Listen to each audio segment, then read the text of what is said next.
నమస్తే. ఉస్మానియా యూనివర్సిటీ విద్యార్థి నాయకులు మోతీలాల్ నాయక్ ఆమరణ దీక్ష కొనసాగుతున్నది. గాంధీ హాస్పిటల్ లోపల బెడ్ మీద మోతీలాల్ ఆరోగ్యం క్షీణిస్తున్నది. 6వ రోజు 6 రోజులు దాటింది. సో పరిస్థితి చాలా దారుణంగా ఉంది. డాక్టర్స్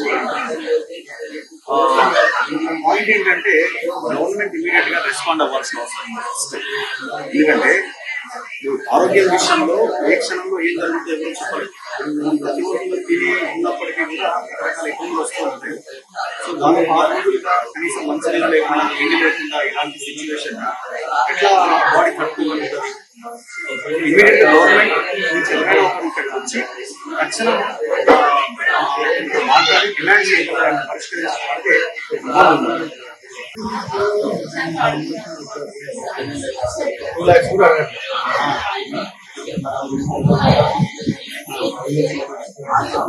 DSC పోస్ట్పోన్ చేయాలి. Okay, mega DSC. Okay, group 200 వేసినట్టున్నారు. గ్రూప్ 1 ఓకే ఓకే నిరుద్యోగ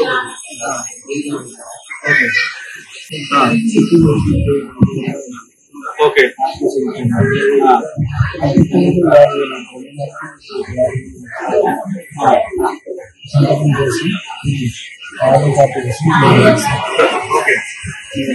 ఇప్పుడు క్యాలెండర్ ఇస్తాను.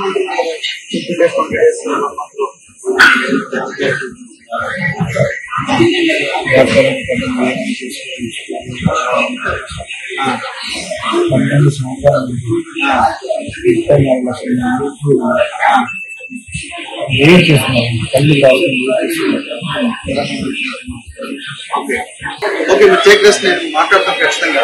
సో బెటర్ అంటే హెల్త్ ఇంపార్టెంట్. ఇమీడియట్ గా గవర్నమెంట్ రెస్పాండ్ అవ్వాలి. ఎందుకు ఆలస్యం చేస్తున్నారో అర్థం కావట్లేదు. తక్షణం కనుక మీరు రెస్పాండ్ అవ్వకపోతే చాలా ఇబ్బంది జరిగే అవకాశం కూడా కనిపిస్తుంది.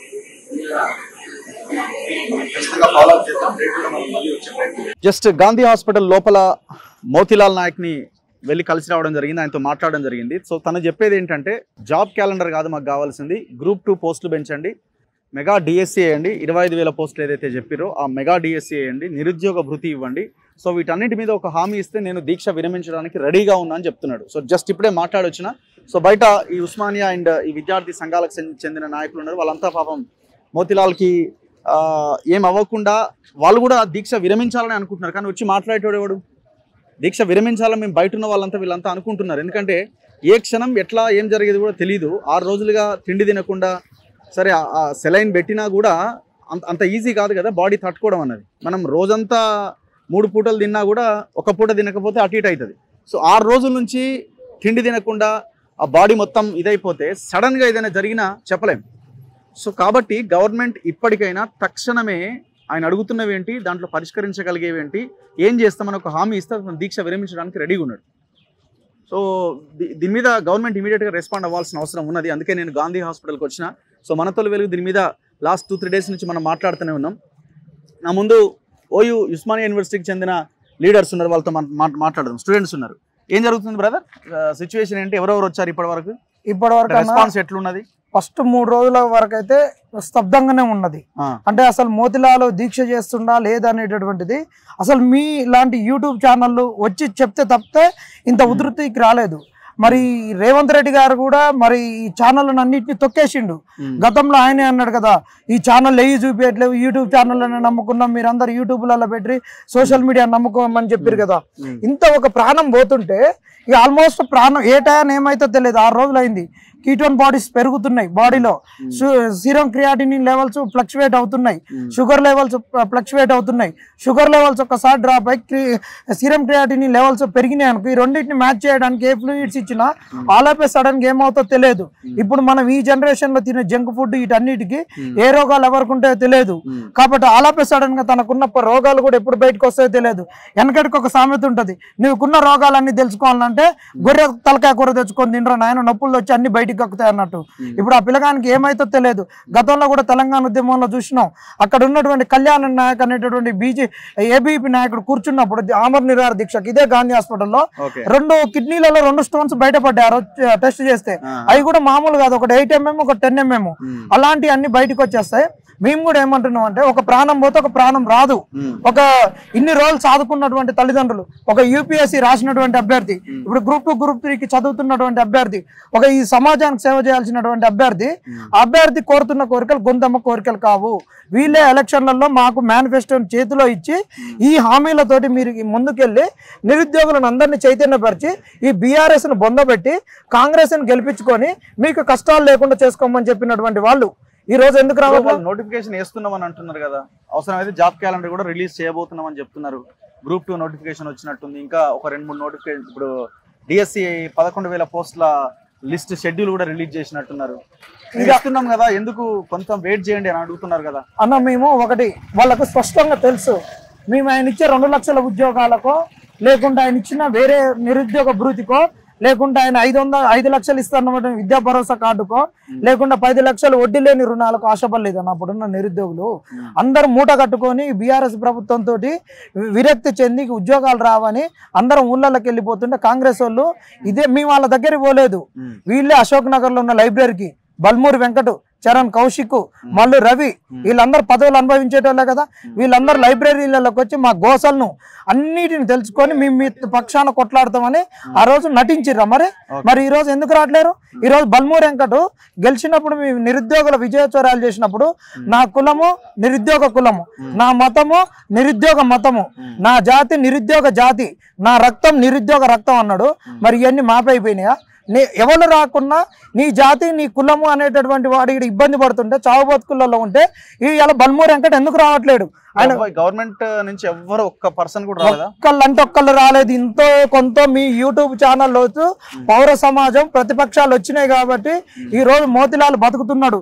4-5 రోజుల వరకు కూడా మోతిలాల్ అనే వ్యక్తి ఆమర నిరాహార దీక్ష చేస్తూ ఒక జనరల్ వార్డులో ఉన్నారు. ఈ రోజు నిన్న నుంచే ఆయన ఐసీయూకి షిఫ్ట్ చేసిరు. జనరల్ వార్డులు ఉంటే ఏముంటాయి మీకు తెలుసు కదా, ఏముండవు. ఆడ ఎప్పుడో వస్తారు చూసిపోతారు, నర్సులు ఉంటారు, వాళ్ళకి ఏం తెలుస్తుంది? ఇలాంటి సిచ్యువేషన్ ఉన్నప్పుడు ఇప్పుడు ఐసీయూకి తీసుకొచ్చారు. ప్రభుత్వం అనేది తక్షణం స్పందించాలి. ఆయన కోరుకునే గొంతెమ్మ కోరికలు కాదు, మీరు చెప్పినయే. ఇదే బల్మూరి వెంకటు ఇప్పుడు ఈ నిరాహార దీక్ష సాక్షిగా నేను అడుగుతున్నా, ఇదే అశోక్ సార్ అనే వ్యక్తి నిరాహార దీక్ష చేసినప్పుడు నువ్వేమి హామీలు ఇచ్చినావు? నువ్వు నిరాహార దీక్ష బంద్ చేయి, గ్రూప్ 2 గ్రూప్ 3 పోస్టులు నేను పెంచిస్తా, ఆ డేట్లను కూడా నేను ప్రభుత్వంతో మాట్లాడి సెట్ చేస్తా, అది పెద్ద విషయం కాదని ఒక దీక్ష కూర్చున్న ఆయన 5 మంది, అందులో బస్ యాత్ర చేసిన వాళ్ళు ఉన్నారు, అస్మాన్ గురుకుల అభ్యర్థి ఉన్నది, అందరు ఉన్నారు కదా. 5 దీక్ష విరమింపజేసినావు కదా. మరి నీ హామీలు ఎటుపోయినాయి? నువ్వు ఒక దీక్ష విరమింపజేసేటప్పుడు ఇచ్చిన హామీలు కూడా ఎటుపోయినాయి చెప్పరి? ఈ అంటే వీళ్ళకు ఒక ప్రాణాలతో చెలగాటం. అదే ఇప్పుడు మొన్న జీవన్ రెడ్డి ఆయనకి ఏం లేదు, ఆయన జీవన్ రెడ్డి ఆయన పార్టీలకు ఒకళ్ళని తీసుకున్నారు. ఒక పార్టీలకు తీసుకున్నప్పుడు ఎమ్మటి 5 మంత్రులు ఆయన దగ్గరికి వెళ్ళి ఢిల్లీకి వెళ్ళి అందరూ వచ్చేసి అధిష్టానం మొత్తం కదిలి జీవన్ రెడ్డికి అష్యూరెన్స్ ఇచ్చినాయి. అదే ఒక ఎన్నికల ముంగట పొన్నం ప్రభాకర్, పొన్నాల లక్ష్మణ్ అనేట ఆయన పార్టీ మారినప్పుడు ఈయన ఏమన్నాడు? ముసలోని సిగ్గుందా లజ్జుందా ఈ వయసులో పోయింది అన్నాడు. మరి ఆయనకే ఉన్నది ఇప్పుడు ఆయన చేసుకున్నప్పుడు మరి ఆయన మొలకెత్తుతున్నాడా? ఇంకా పెళ్లి కానోడు పెళ్లి చేసుకోవాలి, సంసారం చేయాలి, పిల్లలు కనాలి. మరి ఈయన కాడికి వస్తాడా? ఇప్పుడు ఏమన్నా జీవన్ రెడ్డికి పిల్లని తీసుకొచ్చేమన్నా లగ్గం చేస్తాడా? మరి ఆయన దగ్గరికి ఎందుకు పోతున్నాడు? నువ్వే అన్నావు ప్రతిపక్ష నాయకుడు. మరి ఆయన నిన్న కాక స్పీకర్ ఉన్న ఆయన తీసుకొచ్చుకొని ఆయన చుట్టూ తిరుగుతున్నావు కదా. ఆయన కూర్చుంటే లేవలేదు, లేస్తే కూర్చోలేడు. 4 అటొక్కళ్ళు ఇటొక్కళ్ళు ఉండాలి. మరి వాళ్ళ చుట్టూ తిరుగుతా కానీ మరి ఈ నిరుద్యోగుల దగ్గరికి ఎందుకు రావట్లేరు? ఈ ప్రభుత్వానికి హెచ్చరిక జారీ చేస్తున్నాం.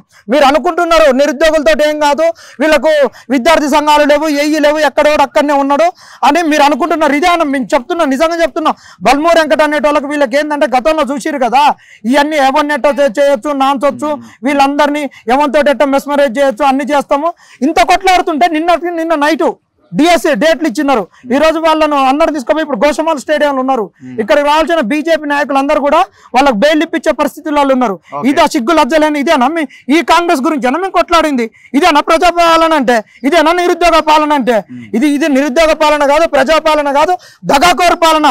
ఇంటి ముంగట రేవంత్ రెడ్డి నీ ప్రజాభవన్ ముంగట ఒక బారికేడ్లు ఒక్కటే లేవు అంతే, వేరే మొత్తం యథాతథం. ఇంకొకటి చెప్తున్నాం, కేసీఆర్ ను మూర్ఖుడు, దుష్టుడు, వానికి ఏది ఉండదు, ఎవడు పట్టాడు, ఎవరు చచ్చిన అన్నావు కదా. ఇన్ని రోజులు సంధి అవుతుంటే నీకు కుమారి ఆంటీ దగ్గరికి పోయినావు, అందరి దగ్గరికి పోయినావు. ఒక గిరిజన విద్యార్థి సస్తుంటే నువ్వు ఎందుకు దగ్గరికి రావట్లేవు? ఇది నీ నిరంకుశత్వం కాదా అని నిన్ను హెచ్చరిక జారీ చేస్తున్నావు. ఖబర్దార్ కాంగ్రెస్ నాయకులారా, ఇక ఉద్యమం ఉధృతమైంది, మీరు జాగ్రత్తగా ఉండాలి. రేపు తక్షణ 10 వరకు వచ్చి మోతిలాల్ని కాపాడుకోవాల్సిన బాధ్యత మా మీద కాదు, నీ మీద ఉంది. నీది నిరుద్యోగ ప్రభుత్వం కాబట్టి. ఇప్పుడు నా పాయింట్ ఏంటంటే హెల్త్ అనేది చాలా ఇంపార్టెంట్. ఇప్పుడు ఎట్లా దీక్షను విరమింపజేయాలన్నది ఆలోచించాలి కదా. ఇప్పుడు ఈ మాట అంటే కొంత నెగిటివ్ ఉండొచ్చేమో, కానీ తన ప్రాణం ఇంపార్టెంట్ కదా. సో ఆ ప్రయత్నం చేయడానికి ఏంటి ఆ మార్గాలు ఏమన్నా ఉన్నాయని అనుకుంటున్నారా మీరు?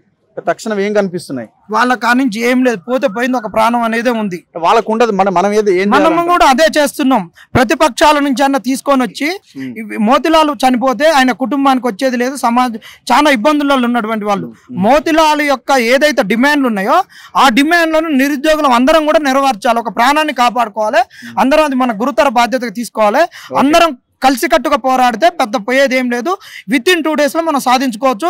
నిరుద్యోగులారా, మోతిలాల్ను దీక్ష నిర్వహించమని అందరూ కోరుకోండి. ఒక ప్రాణాన్ని కాపాడుకుందాం. మోతిలాల్ డిమాండ్లు మన డిమాండ్లు, ఆయన ఒక్కరి డిమాండ్లు కాదు. అందరం కలిసి ఆ డిమాండ్లను మనం సాధించుకోవాల్సిన బాధ్యత మన మీద ఉంది. మాట్లాడతారా? మీరు ఇక్కడే ఉంటున్నారా? అవునండి, నేను కూడా యాక్చువల్లీ క్యాంపస్ స్టూడెంట్. చూస్తున్నారా డాక్టర్స్ వస్తున్నారా? చూస్తున్నారు అండి. It is very casual actually. ఎలాంటి అతనికి కేర్ కానీ ఏది లేదు. నార్మల్ ఒక ఫీవర్ ఎట్లా వస్తుందో అట్లా వచ్చినప్పుడల్లా వచ్చి అప్పుడు ఒక టాబ్లెట్, అప్పుడు ఒక ఇంజక్షన్ ఇచ్చిపోతున్నారు తప్ప ఆయనకి ఎలాంటి కేర్ లేదు. ఇప్పుడు మీరు స్వయంగా చూసుంటారు, ఆయనకి ఇన్సులేషన్స్ ఎన్ని ప్లేస్లో చేంజ్ చేస్తారండి ఒక దగ్గర? మీరు చెప్పండి. అంటే ఎన్ని దగ్గర ఇన్సులేషన్ చేంజ్ చేసి అతను అసలు ఏం చేద్దాం అనుకుంటున్నారు? లేదంటే వీళ్ళందరూ ఒక ప్లాన్ లెక్క చేసుకొని అతన్ని తనకు తాను అక్కడ విరమించి వెళ్ళిపోవాలని చెప్పి మన ప్లాన్ ఇది. అంటే ఇది ఏంటిది మాకు అర్థం కావట్లేదు మరి. ఓకే, ఇంకా బ్రదర్. సో ఇది మనం గాంధీ హాస్పిటల్ దగ్గర రండి. ఏం చేస్తున్నారు మీరు? ఓకే, అంత పెద్ద మూమెంట్ కనిపిస్తున్నదా? నిజంగానే అనుకుంటున్నారా నిరుద్యోగులని గవర్నమెంట్ ఇబ్బంది పెడుతున్నది, మోసం చేసిందని? వాళ్ళు అంటున్నారు 6 months అయింది, అయినా కూడా మేము నోటిఫికేషన్లు వేస్తా ఉన్నాం. పాత నోటిఫికేషన్లని మీరు అంటున్నప్పటికీ ఆ నోటిఫికేషన్లని పారదర్శకంగా ఉద్యోగాలు నింపే ప్రక్రియ మేము చేపడుతున్నాం. మధ్యలో ఎలక్షన్స్ వచ్చినాయి, ఎందుకు ఇంత తొందర అన్న ఒక లైన్ కూడా వాళ్ళు వినిపిస్తున్నారు కదా గవర్నమెంట్ వైపు నుంచి. గత 6 నెలల నుంచి చూసుకుంటున్నాము. ఇప్పటి వరకు ఒక ప్రభుత్వం నుంచి ఒక హామీ కూడా రాలేదు. ఇప్పటి వరకు మోతిలాల్ అనేట ఆయన ఆల్రెడీ ఇంతకు ముందు 2 సంవత్సరాల క్రితమే, ఎప్పుడైతే రేవంత్ రెడ్డి, కోదండరాం వచ్చినప్పుడే వాళ్ళకి ఆల్రెడీ రిప్రజెంటేషన్ ఇచ్చినాం మన నిరుద్యోగుల సమస్యల గురించి. ఆల్రెడీ వాళ్ళతో చెప్పిన దాని తర్వాత ఒక నిరుద్యోగులు పోరాడితేనే కదా అక్కడ 2.5% ఓట్ల తేడాతోటి ఇప్పుడు ప్రభుత్వం ఏర్పడింది, కాంగ్రెస్ ప్రభుత్వం. ఈ యొక్క ప్రభుత్వం ఏర్పడినా కూడా నిరుద్యోగులకు ఎటువంటి లాభం జరగడం లేదు. నిరుద్యోగులకు కావాల్సింది ఒకటి ఉద్యోగాలు మంచి ఉద్యోగాలు కావడం. ఈ మోతిలాల్ గాని ఏమన్నా జరిగితే ఉస్మాన్ యూనివర్సిటీ మాత్రం ఖచ్చితంగా ఒక నిప్పై రగులుతుంది. దయచేసి మోతిలాల్ చేసిన డిమాండ్లు న్యాయపరమైనవే. దయచేసి ఒక తీర్మాన్ మల్లన్న ఆల్రెడీ ఒక ఎమ్మెల్సీగా గెలిచిండు, ఎమ్మెల్సీగా నల్గొండ నుంచి గెలిచిండు. ఒక నల్గొండ విద్యార్థి ఇప్పుడు హాస్పిటల్లో పడితే కనీసం ఒక చూడడానికి కూడా రావడం లేదు. అసలు ఏంటి ఒక మోతిలాల్ కి తగిన హామీ ఇచ్చి విరమింపజేయాలని కోరుకుంటున్నాను. సో ఇది తక్షణం ఏంటంటే అబ్బాయి చాలా ఇబ్బందుల్లో ఉన్నాడు, 6 రోజులు అయింది, దీక్ష కంటిన్యూ అవుతున్నది. సో దీక్ష విరమింపజేయడానికి ఏం చేయాలన్నది గవర్నమెంట్ ఆలోచించాలి. ఎమ్మెల్సీ బల్మూరి వెంకట్ వస్తారా, లేకపోతే ఇంకెవరైనా వస్తారా, వచ్చి అబ్బాయితో మాట్లాడి అసలు ఏంటి అన్న దాని మీద తెలుసుకోవాలి. 6 days నుంచి ఎవరు రాకపోతే ఎట్లా? గవర్నమెంట్ వైపు నుంచి కనీసం అధికారులను ఎవరైనా రావాలి కదా. సో ఇది ఇంకా డిలే అయ్యే కొద్దీ మీ గవర్నమెంట్కి పెద్ద ప్రమాదం కాబోతున్నది. ఇది ఇంకా ఇష్యూ రైజ్ అవుతా ఉన్నది. అపోజిషన్ పార్టీ లీడర్లు వస్తూ ఉన్నారు, ప్రజా సంఘాల నాయకులు వస్తూ ఉన్నారు, ఒక్కొక్కరు పెరుగుతూ ఉన్నారు. సో మీరు పోలీసులను పెట్టి నిర్బంధించి మీడియాను రాకుండా ఇంకేదో చేయాలనుకుంటే దానివల్ల అయ్యేది కాదు. ఎందుకంటే లాస్ట్ 10 yearsగా ఆ యొక్క రిజల్ట్ వల్ల ఏం జరిగింది లాస్ట్ గవర్నమెంట్కి అన్నది మనందరికీ తెలుసు, గవర్నమెంట్కి కూడా తెలుసు, గవర్నమెంట్లో ఉన్న వాళ్ళకి కూడా తెలుసు. సో దయచేసి మీ రాజకీయాలు పక్కన పెట్టి ఈ పాలన మీద ఫోకస్ చేయండి, నిరుద్యోగ అంశం మీద ఫోకస్ చేయండి. మీరు అధికారంలోకి రావడానికి ప్రధానమైన కారణం ఈ నిరుద్యోగుల అంశం. సో దీన్ని గుర్తించి అడుగు ముందుకెయ్యాలి. తక్షణం ఫస్ట్ అయితే ఇమీడియట్గా గవర్నమెంట్ నుంచి ఎవరు రిప్రజెంటేటివ్ వాళ్ళు వచ్చి మోతిలాల్తో మాట్లాడి దీక్ష విరమింపజేయడానికి ప్రయత్నం స్టార్ట్ చేయాలి. ఫస్ట్ అది చేయండి. ఫస్ట్ మీరు ఏమి చేయకుండా మీరు అక్కడే ఉండి సైలెంట్గా కూర్చుంటే ఎట్లయితుంది చూద్దాం. మళ్ళీ రేపు మనం ఇక్కడికే వచ్చే ప్రయత్నం చేద్దాం గాంధీ హాస్పిటల్. కెమెరామెన్ పాషాతో రఘు, మన తొలిగలి.